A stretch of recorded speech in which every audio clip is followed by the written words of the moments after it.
pequeño curso y recibí el link de otra aula, ante lo cual me excuso con ustedes.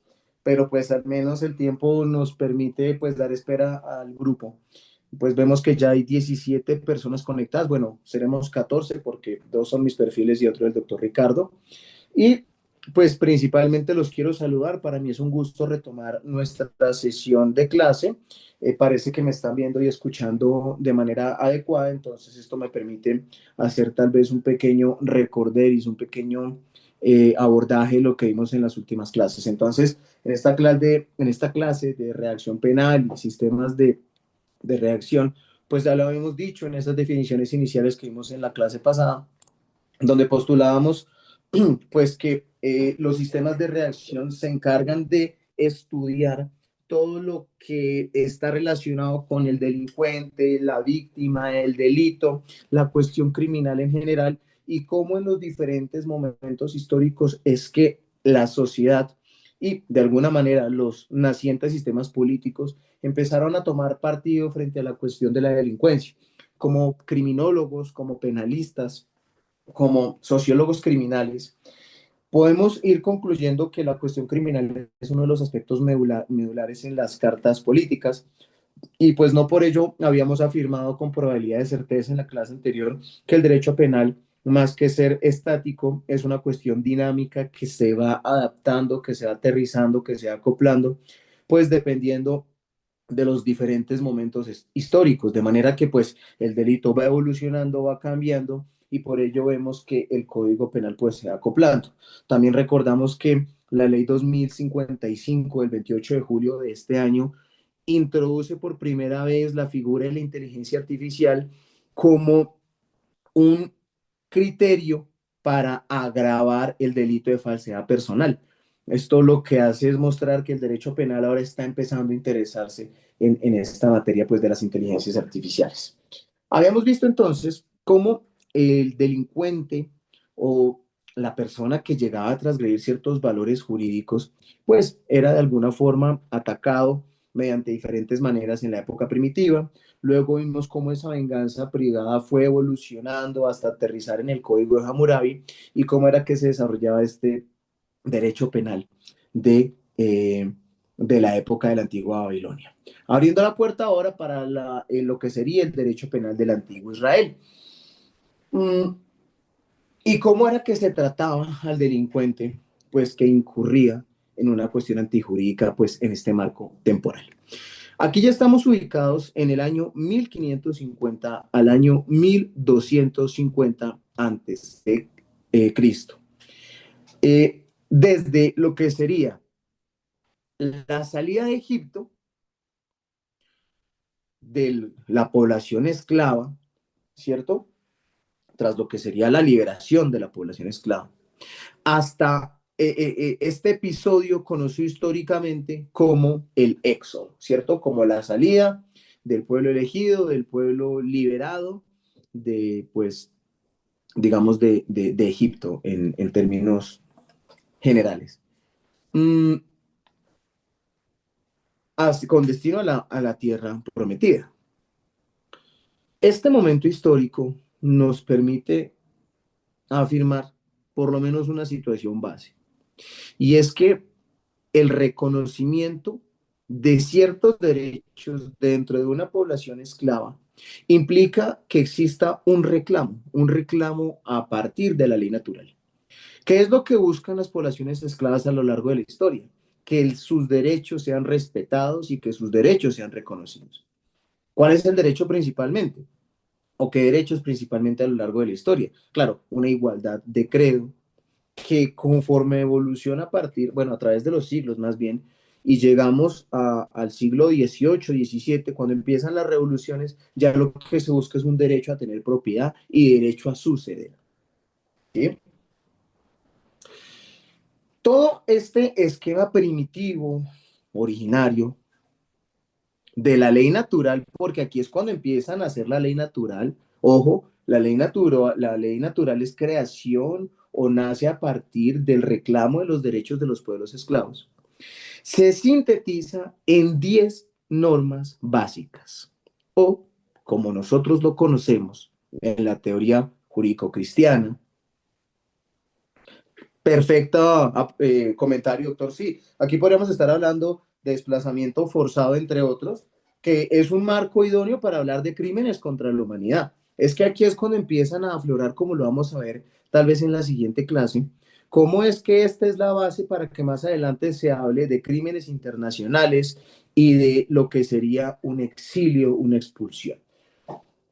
Pero claro, la ley natural genera un escenario donde se habla de 10 mandatos fundamentales. Como los conocemos nosotros, son 10 mandatos que Dios le entrega a Moisés.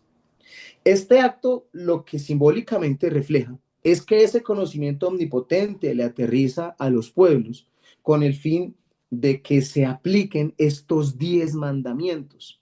10 mandamientos que no pueden ser obviados en ningún momento, ojo, ni siquiera en lo que sería un estado de excepción.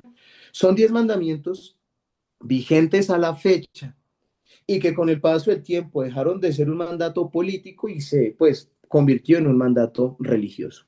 ¿Cuáles son? Amarás a Dios por sobre todas las cosas, no tomarás el nombre de Dios en vano, santificarás las fiestas, honrarás a tu padre y madre, no matarás, no cometerás actos impuros, no robarás, no harás falsos testimonios ni mentiras, no consentirás pensamientos ni deseos impuros y no codiciarás a la mujer de tu prójimo ni los bienes ajenos. Estos 10 mandamientos, como estamos hablando, en un principio subsisten como mandatos políticos, que en caso de transgredirse, se estaba afectando un buen número de, digamos, orientaciones políticas, religiosas y morales. Porque es que, si nos damos cuenta, con el Código de Hammurabi se buscaba una equivalencia, ¿cierto? Acá se reconoce que partimos de una desigualdad, donde el reino de los esclavos tiene una capacidad muy reducida frente al reino de los reyes o en ese entonces de los faraones. Y entonces aquí lo que se busca es la construcción de una sociedad a partir de lo que serían unos valores israelitas. Obvio, estos postulados quedan plasmados en la Torá, que con el paso del tiempo y a partir de las enseñanzas de Jesucristo, aterriza en la Biblia. Veamos que lo único que ocurre es esa figura religiosa llamada transmutación. La transmutación religiosa no es otra cosa que cambiarle de cara al credo. Eso es lo único. Tal cual ocurre entre las creencias de la Torá que luego transmutan a la Biblia. Porque si nos damos cuenta, estos 10 mandamientos, estos 10 postulados fundamentales salen de la Torá y aterrizan de manera calcada en la Biblia. Lo que pasa es que pues la Biblia es un texto mucho más compasivo. El Dios israelita ejerce venganza, destruye cuando no se cumplen sus mandatos, exige sacrificios, ¿cierto? Es ese Dios del Antiguo Testamento, un Dios, si se quiere, un poco más humano, un poco más humano, que de alguna manera nace de dónde? De Ra. Si somos precisos, el nacimiento de la ideología de los antiguos egipcios era politeísta, pero con Ramsés III se unifican los dioses y se establece una religión monoteísta, ya no politeísta, sino monoteísta, donde solamente se cree en un único dios, en este caso Ra. Ra es el mismo Dios conocido como, digamos, el Dios que orienta los mandamientos bíblicos del Antiguo Testamento. Realmente no hay mucha diferencia, ¿cierto? A partir pues de las fechas de sus celebraciones. Y esto no tiene por qué escandalizar, porque es que cuando estábamos en el Antiguo Egipto, no solamente el faraón, sino los pueblos esclavos creían en Ra. Lo que pasa es que cuando salen exiliados, pues se tiene que creer en alguien, que se hizo el cambio del nombre, lo que conocemos como transmutación religiosa. Esto vuelve a ocurrir Y entonces ya le cambiamos Torá y judaísmo y pasamos a ese cristianismo clásico. Aquí ya estamos hablando del siglo tercero después de Cristo, pero ya iremos hasta allá. Y entonces sigue vigente la transmutación religiosa, ¿cierto? Más bien, cristianismo clásico como un catolicismo clásico, lo que sería una patrística y una escolástica, que luego se segrega en la Edad Media y con Martín Lutero, entre otros, entonces ya surge el cristianismo, que sigue siendo transmutación religiosa, y hoy ya vemos un buen número de credos cristianos que han transmutado todo esto, pero no es nuevo. O sea, la salvación no es reciente, esto viene desde el antiguo Egipto, copia tras copia, y pues lo que hacemos es ir cambiando el nombre, en pocas palabras. Pues bien, la Biblia se encarga de recoger estos 10 mandatos superiores, estos 10 mandatos supremos. Pero la forma de interpretar el derecho penal del antiguo Israel es entender qué es lo que buscan estos 10 mandatos, porque es que aquí ya reconocemos que no hay ningún superior. Ah, bueno, entonces todos somos iguales ante la ley. ¿Ante cuál ley? Ante la ley de Dios. Y entonces nos encontramos ante un sistema netamente teocéntrico. El derecho penal del antiguo Israel y el derecho penal, pues obviamente cristiano clásico, lo que sería la patrística y la escolástica, y obviamente el derecho penal de la Edad Media, o sea, durante los siguientes siglos, nos encontramos ante un sistema monoteísta, perdón, teocéntrico.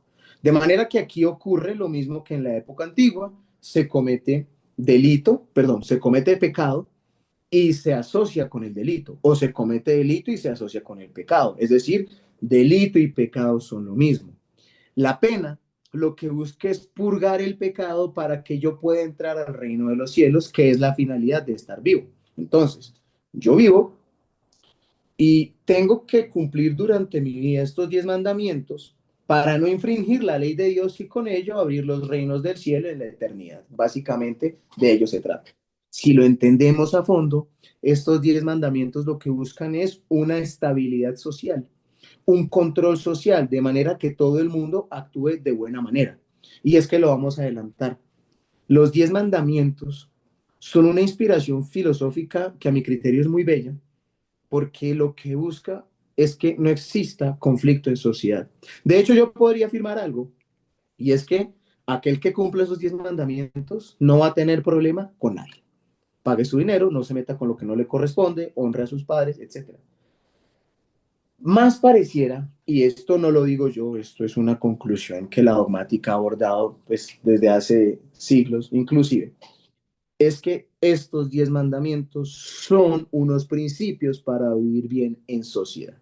Y el transgresor penal debe ser sancionado porque al afectarlos desestabiliza ese control que busca el derecho en el antiguo Israel y por ello tiene que ser sancionado porque ha pecado cuando desestabiliza el orden que contiene pues estos 10 mandamientos. En efecto, estos 10 mandamientos contenidos en la Torah contienen un sentido humanista respecto de la población de escasos recursos y también se orienta a personas en estado de necesidad buscando la caridad frente a viudas, frente a extranjeros o frente a esclavos. Aquí lo que busca es un derecho compasivo donde se reduzca un poco esa figura hipotética de un rey, de un superior, y dice, no señor, todos bajo el reino de los cielos tenemos los mismos derechos. El único omnipotente, en consecuencia, será Dios. Dios es el único ser divino y por tanto se suprime la divinidad antes asignada a los reyes o a los faraones, degradándolos como simples humanos. Desde luego que lo encontramos como un reclamo, una queja, una oposición a ese derecho del antiguo Egipto. La ley contenida en la Torah se conoce como una ley divina y la función del órgano judicial en el antiguo Israel es ejercida en nombre de la divinidad. La divinidad no está en la tierra, pero tiene unos representantes, que son pues este cuerpo judicial en pocas palabras. El ordenamiento penal, en consecuencia, va a tener una relación directa con el sector religioso, porque, pues teniendo en cuenta que delito y pecado se confundían, pues el sector religioso empieza a tener un importante poder. Y entonces aquí es cuando el sector de la religión empieza a encontrar poder social. Esto continúa en Roma antigua, en la Roma republicana, y llega luego a la Edad Media y se disemina por toda Europa hasta encontrar al Papa y a la Ciudad del Vaticano y a la Iglesia Católica como uno de los grandes poderes políticos en la tierra. Incluso hoy por hoy, cuando la Iglesia Católica ha caído muchísimo desde un punto de vista de la popularidad, incluso hoy se le reconoce como el tercer poder más grande de la tierra, después de Estados Unidos y después de Rusia. Entonces veamos todo el poder que aún hoy en día tiene, aunque pues día por día pues va cayendo. Pero bien, pues en este momento ya se empieza a conformar un gran poder, que era el poder religioso. Y al sector religioso le exigía conservar un orden, un ejemplo en la vida pública. Entonces, aquel que administraba justicia en el derecho penal del antiguo Israel, se le reclamaba o exigía un actuar probo en su vida pública. No podía ser un ebrio, no podía ser una persona infiel, no podía ser una persona que no pagara sus impuestos, sino que se esperaba un actuar recto, absoluto, impoluto. Básicamente lo que se espera hoy por hoy de un juez en su vida pública.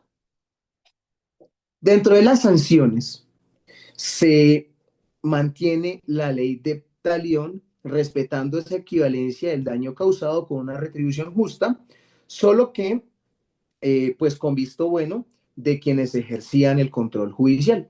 Entonces ya no le pido autorización a un rey, sino que como no hay rey, sino se ha dividido los poderes del Estado y ahora hay un control religioso guión jurídico, entonces es a este control a quien le ejerzo la autoridad de aplicar la ley de talión. Esto lo encontramos, por ejemplo, en el Deuteronomio, que es un libro del Antiguo Testamento, cuyo Salmo 24:16 indica, abro comillas, está aquí en pantalla.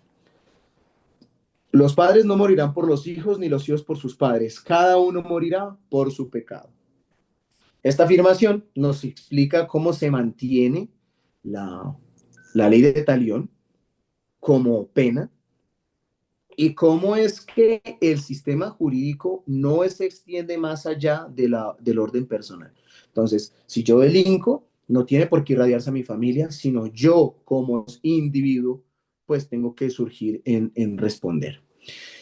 El delito, pues, eh, se entiende como un pecado, pero un pecado exclusivamente atribuible al sujeto que comete ese mismo pecado y no a terceros.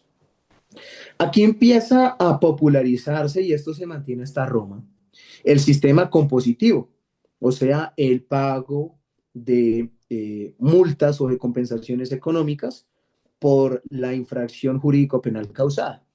Claro, aplicable a delitos menores. O más bien, a delitos que conllevaran una afectación patrimonial.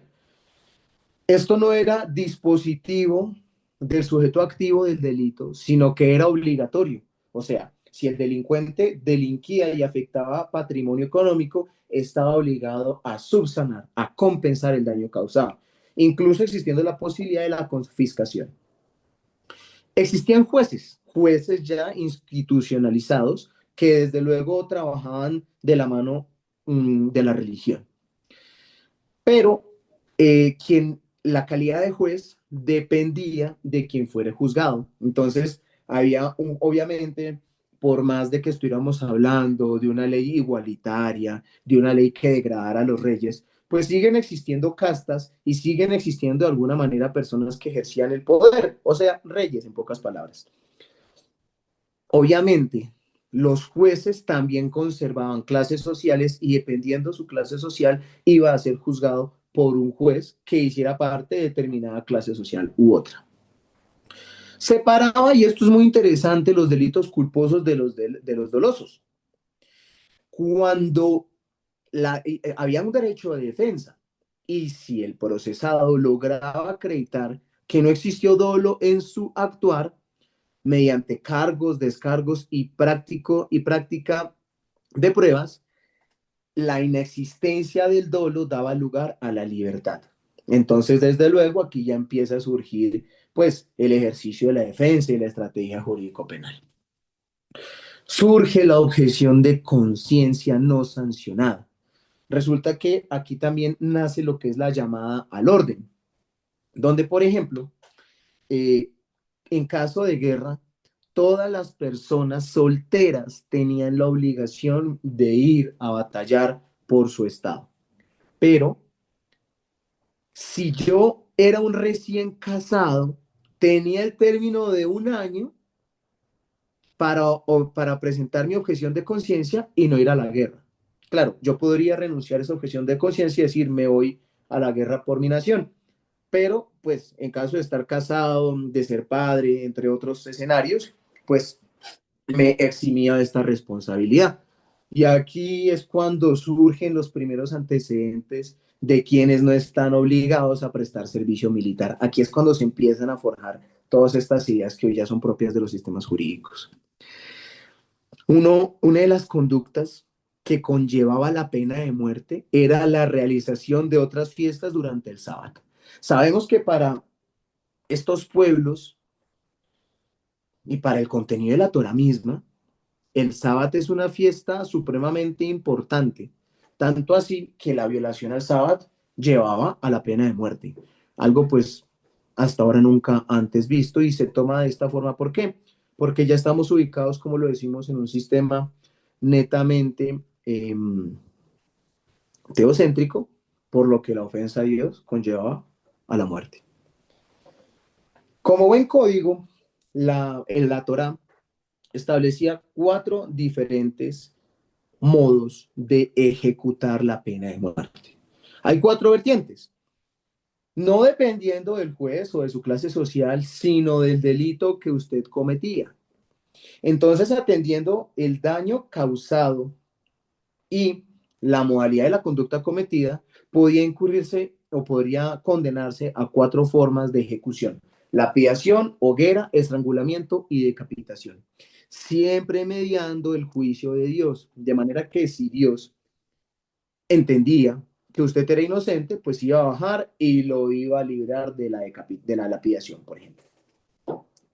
Entonces encontramos la lapidación, conocido como castigo por esquila, que se aplica cuando subsiste cualquiera de estas conductas: el intercambio entre un hombre y su madre, relaciones sexuales entre un hombre y la mujer de su padre, que no necesariamente tenía que ser su madre, por un divorcio, por ejemplo, relaciones sexuales entre un hombre y su nuera, relaciones sexuales con la mujer de otro hombre desde la primera etapa del matrimonio, relaciones sexuales entre 2 hombres, obviamente como es un sistema construido sobre la moral cristiana, perdón, sobre los antecedentes de la moral cristiana, pues vamos a entender que existía un reproche frente a los actos sexuales contra natura, es decir, aquellos que no estén diseñados para concebir.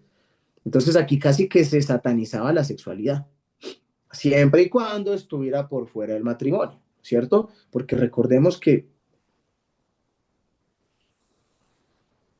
nos dice el doctor Alejandro Peraza: para el homicidio culposo existían 6 ciudades de refugio donde acudía el victimario, quien debía permanecer allí hasta la muerte del sumo sacerdote. Si salía antes, podría ser muerto por familiares de la víctima.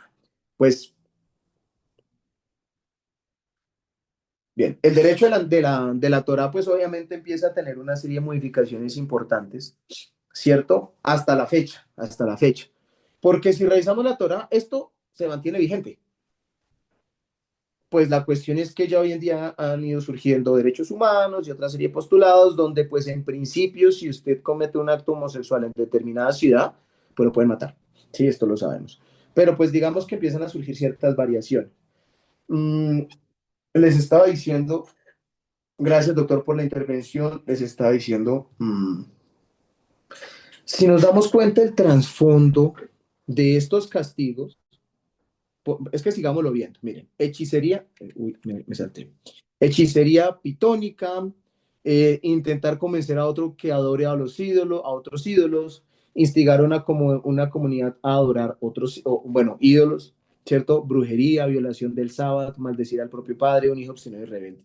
Esto se castiga con lapidación antes de llegar a la conclusión a la que pretendo. Castigo por serefá, quema. Esto se da no mediante un incendio, ¿cierto? No mediante una fuega, un incendio en una hoguera, pues tradicionalmente esto aparece más como en la Edad Media, sino que la quema se hace vertiendo metal fundido compuesto por plomo y estaño en la garganta del responsable penal. O sea, al criminal penal le abrían la boca y vertían por la garganta plomo fundido, metal fundido. O sea, imagínese ese dolor, ¿cierto? Muy creativos, desde luego. Este castigo se da por la relación sexual entre un hombre y su hija, relaciones sexuales entre un hombre y la hija de su esposa, no necesariamente su propia hija, relaciones sexuales entre un hombre y su suegra, relaciones sexuales entre un hombre y la madre de su suegra, relaciones sexuales entre un hombre y la madre de su suegra. Bueno, encontramos una tercera forma de castigo. Mido, aquí hablamos del sábado, violación del sábado. De pronto cuando estaba escribiendo pues el autocorrector habrá corregido, pero es violación del sábado. El sábado, que es la fiesta santa, pues contenida en el Torá, es sagrada, de manera que ese día lo único que pueden hacer las personas es ir al sábado. La violación del sábado conlleva pena de muerte. ¿Entendido, señorita Valentina, doctora Valentina?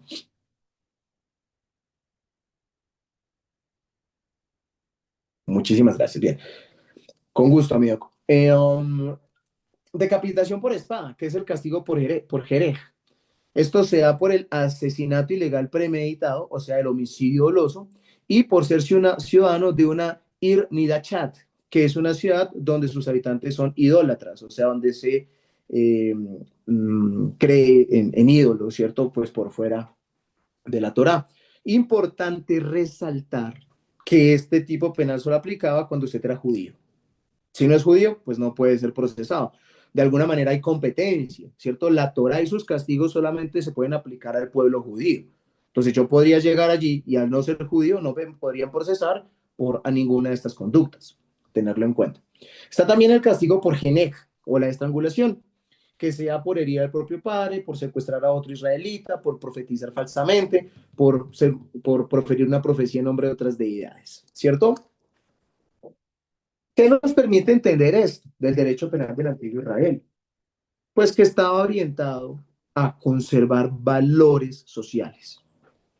Démonos cuenta cómo se enfoca tanto en la sexualidad, en los engaños, en preservar la familia, en evitar actos que fueran a frenar el desarrollo de la familia, el ofender a padre y madre, el afectar su credo religioso. Son valores acentuados de manera muy aterrizada a lo que serían sostener unos valores morales, en pocas palabras, a mantener un correcto desarrollo social. Me parece muy interesante, pues, el enfoque, sobre todo porque baja o aterriza a todo el mundo a un mismo nivel, a un mismo derecho. Y esto pues es una enseñanza para generaciones futuras, porque pues ya esto hoy por hoy es algo lógico, al menos para los sistemas de corte continental europeo, ¿cierto? De la Revolución Francesa para acá se recoge todo esto y decimos es que aquí no hay reyes, no señor, todos estamos sometidos al reino de la tierra, o más bien al derecho. El único que está por encima eventualmente será Dios. Pasamos luego al derecho penal de la antigua Grecia. Aquí existe un desarrollo del derecho israelí.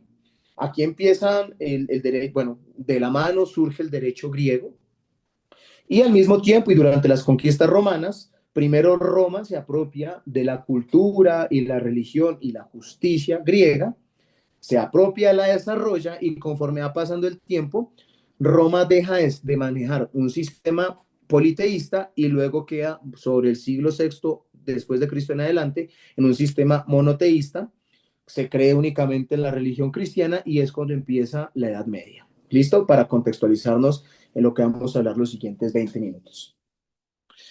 El derecho penal de la antigua Grecia se desarrolla entre los siglos XII al VI antes de Cristo. Grecia en este momento estaba conformado por diferentes estados, entonces nunca se puede hablar realmente de un derecho griego o un derecho griego unificado, sino que existen diferentes ciudades como Atenas, como Locris, como Drocón, eh, que se encargan de postular, de desarrollar sus propias codificaciones. Y es que encontramos una diferencia teleológica supremamente marcada entre estados como Locris, entre estados como Atenas, ¿cierto? Y otros como Esparta.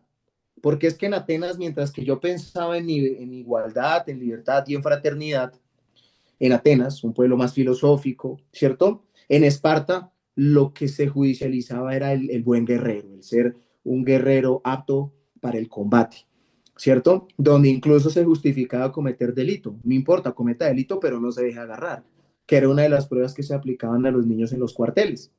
Entonces vemos que el enfoque jurídico social de cada estado es totalmente distinto, tanto así que nunca existe una unificación de leyes griegas. Cada estado parece tener unos antecedentes, parece tener un desarrollo jurídico distinto que se ve truncado por la invasión de Roma, entre otros. Entonces, pues el sistema jurídico pues va a variar dependiendo del estado en el que se analice. Vamos a revisar tres estados particularmente. En todo caso, es común la aplicación de penas corporales, el sistema talional, el sistema composicional y la pena de muerte.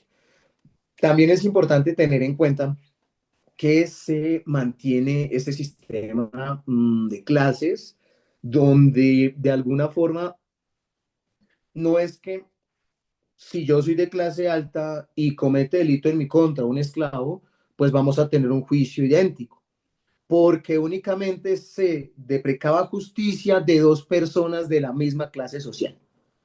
Entonces, si yo soy una persona, un político, pues básicamente, o sea, alguien que haga parte del debate eh, orientador de la política de entonces, pues obviamente solamente podría encontrar un juicio justo si me enfrentara con alguien de la misma naturaleza. Pero pues veámoslo más detenidamente y de manera individualizada. Ubicados en la legislación de Saleuco y su código locrio en el estado de la Locris griega, que es un código que se extiende por Crotona y por Síbaris. Este es el primer código escrito, es la primera codificación escrita en Grecia y se ubica en el siglo VI antes de Cristo. Es un código que tiene una preferencia en la aristocracia, pero es objetivo frente a la sociedad en general. A la aristocracia, a quienes administraban el poder político, los dejan en un pedestal. Y como lo dijimos anteriormente, para que un aristócrata se viera sometido al amparo de la ley o a la justicia, tenía que haber transgredido otro aristócrata. Si no era así, no iba a subsistir el derecho. Sin embargo, era objetivo, porque siempre y cuando existiera un sujeto activo y un sujeto pasivo de un delito, de la misma estratificación social, la justicia aplicaba y era un juicio justo, era un juicio justo. Mm, Se conocen penas como la pena de muerte para delitos patrimoniales. Como aquí la aristocracia es quien tiene un valor elevado, ¿qué se empieza a proteger? Pues el patrimonio económico. Por lo que la comisión de hurto era judicializado con la muerte. Obvio, si usted está en una clase social privilegiada y alguien de una clase inferior cometía delito en su contra, esa persona estaba jodida, literalmente. La desobediencia médica se generaba también la pena de muerte. Quien cometía adulterio era condenado a la extracción ocular. Dependiendo de la gravedad, se determina si era extracción múltiple, o sea, los dos ojos, o solo uno. Vean la particularidad. Se exigía la conciliación como requisito previo al juicio. O sea, antes de instalar el juicio y en el curso del proceso penal, o sea, antes del debate probatorio, se exigía a las partes un intento de conciliación. Otra legislación que llama poderosamente la atención es la legislación espartana, desarrollada por Licurgo, también conocido como Plutarco. Esta normatividad se establece a partir del oráculo de Delfos. Entonces, pues recordemos este mito, ¿cierto? esta historia griega donde se buscaba un oráculo, se le hacía un pago o un sacrificio y se hacía una consulta. Según la historia y según la mitología griega, Plutarco busca al oráculo de Delfos, le hace un pago, le hace un sacrificio y el oráculo le dice, gracias, usted establecer las leyes de Esparta de la siguiente manera. Y es cuando el oráculo de Delfos le entrega a Plutarco el derecho. Entonces llega Plutarco y establece el sistema jurídico. Aplica entre los siglos XII al siglo VI antes de Cristo hasta la caída. Se mantiene hasta la caída de Esparta. Esparta es un pueblo supremamente orgulloso. Es un pueblo orgulloso porque en él nacen los guerreros más poderosos de Grecia. En su momento se pensó que era un pueblo invencible, que era un pueblo indestructible y que sus guerreros eran los más fuertes, los mejor entrenados de todo el globo. Fue tanto el orgullo de los espartanos que en Esparta jamás se construyó, jamás se elevó una muralla. Y eso fue lo que los condenó, porque pues más adelante son invadidos, son conquistados y pues igual que el resto de Grecia, caen. Pero este orgullo nos permite entender cuál es su enfoque teleológico y es la guerra. La guerra. Es un sistema, el sistema jurídico es espartano, subordina los intereses de todos los privados y los subleva frente al bien común del Estado. Entonces veamos aquí cómo cambia la situación, ¿cierto? Mientras que en la legislación del Código Locrio se exaltaba el patrimonio, claro, pues la aristocracia estaba arriba. En la legislación espartana lo que importaba era el bien común, aquí no importan los intereses particulares, todo es para el Estado. Por tanto, la clase dominante no es la aristocracia, sino los guerreros. Los guerreros son quienes, el mejor guerrero es quien naturalmente tiene el derecho a la aristocracia. Todo el sistema político se construye a partir de una estructura militar, donde se criaban desde niños a una sociedad fuerte, apta para el combate, apta para la guerra. Y aquel guerrero valeroso era, pues, tenido en cuenta para ser parte de la aristocracia.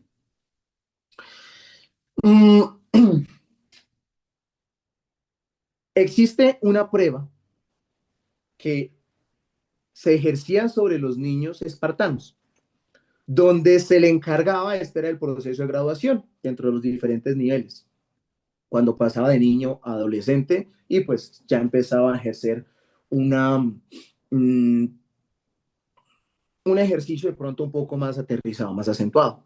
La prueba consistía en que un niño tenía que robar.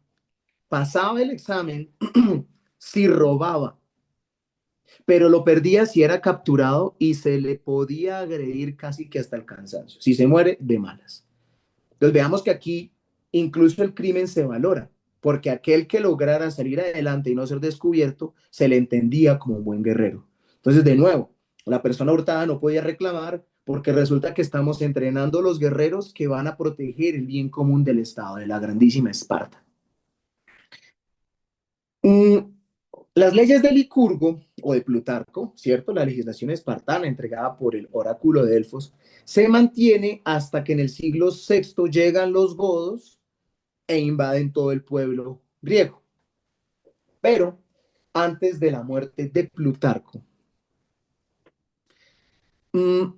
Plutarco le hace jurar a los espartanos que deben mantener el respeto de su legislación hasta que él muera. Y le hace jurar esto a todos los habitantes de Esparta.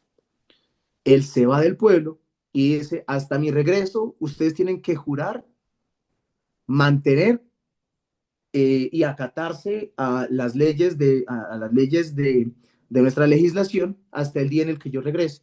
Todos lo juran, pero Licurgo, pues, estaba era haciendo una trampa, porque él sale de la ciudad y se suicida, por lo que nunca regresa, obligando, al menos ideológicamente, a que la legislación espartana se mantenga por los siglos de los siglos. O sea, fue una trampa. Ustedes mantienen la aplicación de la legislación hasta que yo regrese. Voy a hablar con con el oráculo de Delfos. Él sale, se quita la vida, nunca regresa, y así hace que el juramento se mantenga por los siglos de los siglos. Pues son muy poéticos, ¿no? Esta legislación se construye a partir de la poesía, de los viajes, de las guerras, del honor, de la gloria. Como naturalmente podría esperarse, y hablamos de un bien común y de que el ser valeroso es lo que se tiene en cuenta en materia de estratificación social, se le exigía a todos los guerreros tener sobriedad en su vida privada, buena conducta y buena educación, y un absoluto amor a la patria. Aquí no existía objeción de conciencia, y si usted era llamado a la guerra, ya fuera el rey o el guerrero más débil, tenía que ser trasladado, más bien tenía que ir a la guerra. Los niños que nacían con malformaciones genéticas o que no lograban superar los exámenes por cuestiones, digamos, por no tener un cuerpo apto para la guerra, eran asesinados. Eran asesinados porque se entendía que se volvían una carga para el Estado. Es decir, si mi hijo no sirve para proteger el Estado, pues lo tengo que matar porque no sirve. Se va a volver una carga. Llama mucho la atención que en el sistema espartano los ciudadanos no tenían que pagar su educación, sino que toda la educación se encontraba a cargo de Esparta. Entonces, veamos ese cambio tan grande porque pues esto no ocurría en el sistema jurídico de la LOCRIS. Permítanme un segundo, por favor.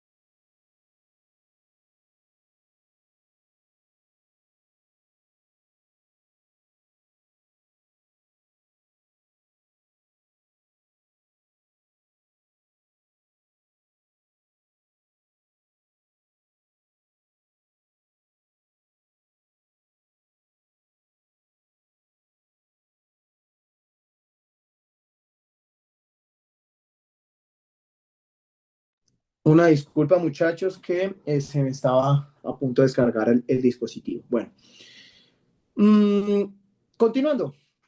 Encontramos en tercer lugar, podemos abordar muchas legislaciones, nos quedamos al menos en estas tres, que son las que más avance muestran, que sería la legislación ateniense. Esta legislación se le atribuye a Dracón y Solón, que estos dos personajes son reyes atenienses que se encargan de desarrollar el código ateniense, la legislación ateniense. Dracón en el año 621 a.C., que postula el primer código con las leyes escritas de Atenas. Y Solón, que se encarga de ajustarlas, reformarlas y adaptarlas de una manera un poco más estética hacia el año 600 a.C. El eje central ya es la libertad, la igualdad y la filantropía. Entonces, mientras que el código Locrio se enfocaba en aspectos patrimoniales, en proteger la aristocracia, etcétera, pero en que existe un derecho justo, en Esparta pensamos ya en todos al servicio del Estado, ¿cierto? Con ciertas prebendas, pago de alimentación, sostenimiento, educación, pero todo es para el Estado. En la legislación ateniense ya hablamos de unos valores, ya se habla de un aspecto teleológico, de una inspiración filosófica. Y entonces ya encontramos que existen tres ejes centrales, la libertad, la igualdad y la filantropía, recogidos años adelante, siglos adelante, por la Revolución Francesa, donde ya no hablamos de filantropía, sino de libertad, de igualdad y de fraternidad. Valores recogidos también por la masonería, aspectos que vamos a ver más adelante. Pero que en pocas palabras, pues veamos de dónde viene, veamos de dónde viene.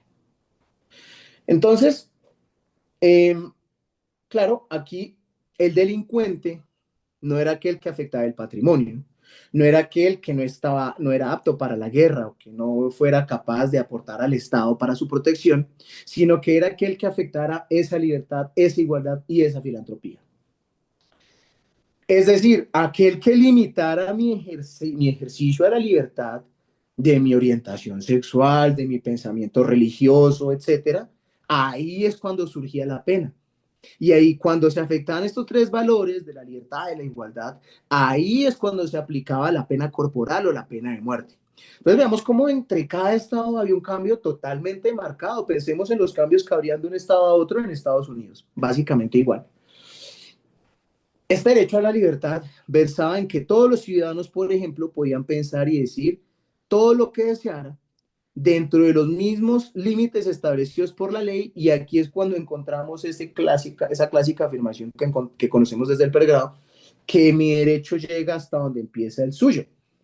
¿Puedo hacer uso de mi libertad? Hágale lo que usted quiera, pero sin afectar la libertad del otro.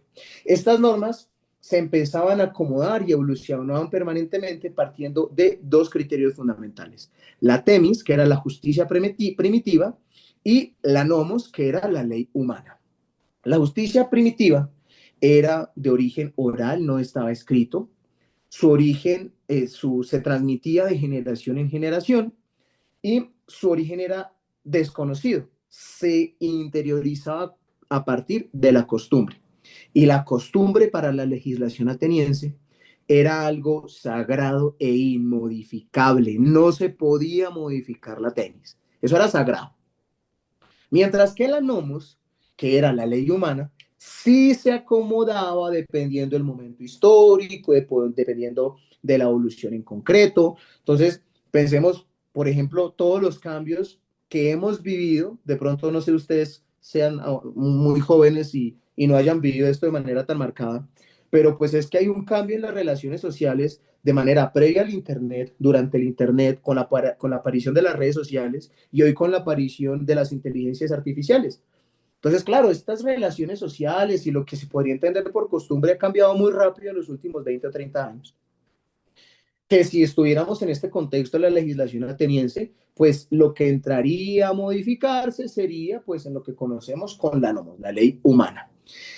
La legitimidad de la modificación de la ley pública, de la ley humana, de la ley nomos, que era escrita, partía por la votación y nunca era absoluta en la medida que podía admitir reformas a partir del acto soberano más grande que existía en este momento histórico, que era la votación.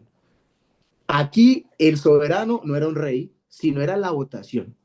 Si hoy la mayoría decía esto se castiga o la libertad llega hasta este punto, eso era ley para todo el mundo, ley sagrada. Por tanto, quien violaba la nomos, la temis y estos criterios adoptados a partir pues, de estas dos, en ese marco de la libertad, la igualdad y la filantropía, pues conlleva pena de muerte, en pocas palabras. La administración de justicia se aplicaba por el Tribunal de los Eliastas, que estaba compuesto por 6.000 ciudadanos mayores de 30 años. Vamos a decirlo, pese a que se le da importancia a la mujer en estas tres legislaciones, pues el hombre está en una posición privilegiada. La mujer, digamos que iba a tener un reclamo importante dependiendo de quién fuera su marido, pero tenía importancia, tenía reconocimiento, pues recordemos que el derecho y el reconocimiento de la mujer empieza a ser naciente a través del tiempo y se acentúa hacia la Revolución Francesa y con luchas permanentes, que es lo que hacen los derechos humanos, una lucha permanente frente a diferentes momentos históricos. Bien, la legislación ateniense divide los delitos en unos delitos de orden privado, que son aquellos de orden particular. Existe un proceso de corte acusatorio donde hay una acusación, una defensa, una práctica de pruebas y un fallo, y estructurado a partir de una acción penal privada, similar a una querella. De manera que si el sujeto no presentaba una querella, más o menos lo que sería una petición especial de procesabilidad, pues el Estado no iba a adelantar el proceso penal de manera autónoma, porque eran delitos privados. ¿Qué eran los delitos? Digamos, bagatela, esos delitos básicos, esos delitos sencillos que no son de tanto interés para el Estado. Como también existen otros delitos públicos o de interés público que ya eran perseguidos de manera oficiosa y que regularmente daban lugar a una pena de muerte, pena corporal, expropiaciones, etc. Se mantiene la pena de muerte, surgen sanciones corporales como la mutilación, pero existe el criterio de la proporcionalidad a partir de la modalidad en que se comete el delito. Entonces, si yo soy delincuente y me apropio de una medalla, es diferente a que me apropie de 100 medallas. Puede que con una medalla me corten un dedo, mientras que por las 100 medallas me corten un brazo. Eh, Era un derecho en muy buen desarrollo, pero aparece el periodo conocido como la época greco-romana, que es cuando la Liga Aquea y la ciudad del estado Corinto, son derrotados por la República Romana en la conocida Batalla de Corinto del año 146 a.C. Es en este momento cuando el emperador romano Lucio Mumio asedia esta ciudad en Corinto, acaba con la Liga Aquea, mata a todos los hombres, los mata a todos, ¿sí? Lucio Mumio asesina a todos los hombres, a las mujeres las vende como esclavos, a los niños que no asesina los vende como esclavos y ocupa militarmente a Grecia. Del 146 pasan los años hasta que en el año 395, por diferentes disputas ideológicas y pues porque Grecia siempre fue un país muy resentido, unido en medio de todos, sus estados eran muy unidos, se resiente y se divide. Y entonces surge Roma de Oriente y Roma de Occidente. A la Roma Oriental se le conoce como el Imperio Bizantino, que es lo que nos abre las puertas al derecho penal en la antigüedad romana. Colegas, el tiempo fue más que generoso para nosotros y pues hemos ido avanzando a través del tiempo. Ya nos ubicamos en el derecho de la antigua Roma. Vamos a ver a continuación en nuestra próxima sesión lo que es el derecho penal romano. Pasaremos a hacer una revisión del juicio de Cristo. Revisaremos lo que es la escolástica, la patrística para abrir puertas a lo que sería la Edad Media, la Ilustración y el humanismo y el Renacimiento, desde luego. Antes de terminar la sesión, quisiera preguntar si existe alguna inquietud.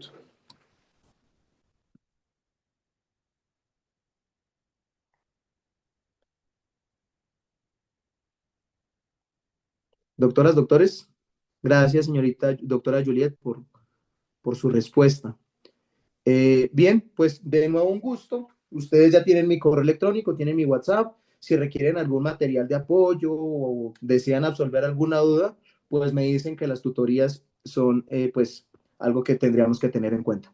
Doctor Ricardo, tú me dirás. Profe, muchísimas gracias por su tiempo, por su espacio, gracias a los compañeros. Creo que con esto podemos dar por finalizada la sesión del día de hoy. Bueno, muchas gracias. Doctor Ricardo, Valentina Flor nos pregunta cuándo es la primera entrega.